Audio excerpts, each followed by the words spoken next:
Amalan yang banyak yang bisa masukkan orang dalam surga. Namun ada amalan-amalan pilihan yang memudahkan seorang masuk dalam surga. Contohnya adalah berbakti kepada kedua orang tua. Kalau orang tua kita masih hidup, maka itu adalah jalan termudah untuk masuk surga. Rasulullah SAW tatkala didatangi oleh seorang sahabat kemudian berkata, "Ya Rasulullah, saya ingin berjihad, ingin berperang." Kata Rasulullah SAW, "Ahayyun walidak?" Apakah dua orang tuamu masih hidup? Bapak ibu masih hidup? Kata dia, "Masih ya Rasulullah."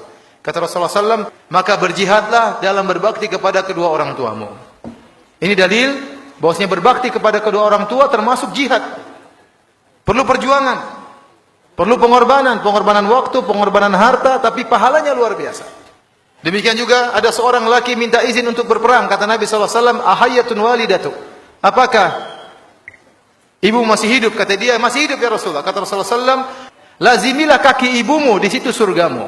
Di situ surgamu. Jadi kalau kita punya orang tua, dua orang masih hidup, itu dua pintu surga. Layani mereka, berkhidmat kepada mereka berdua, insya Allah kita mudah masuk surga, sangat mudah. Makanya Muhammad Ibnul Munkadir pernah berkata, kata dia, "Saya semalaman mijit kaki ibuku, sementara saudaraku sholat malam. Tapi kalau suruh tukeran pahala saya enggak mau." Kenapa? Karena mijit kaki ibu itu pahalanya besar. Ini secara umum baik bapak-bapak maupun ibu-ibu. Terkhususan kepada ibu-ibu, cara mudah untuk masuk surga, taat kepada suami. Suatu hari Rasulullah SAW bertemu dengan seorang wanita. Rasulullah SAW bertanya kepada wanita tersebut, "Bagaimana posisimu di hati suamimu? Sungguhnya suamimu itu adalah surgamu atau nerakamu?" Kalau seorang wanita taat kepada suaminya, insya Allah mudah masuk surga.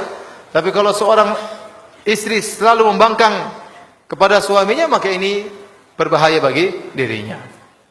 Kemudian di antara pahala yang sangat besar, salat 5 waktu. Salat 5 waktu, jangan pernah ditinggalkan.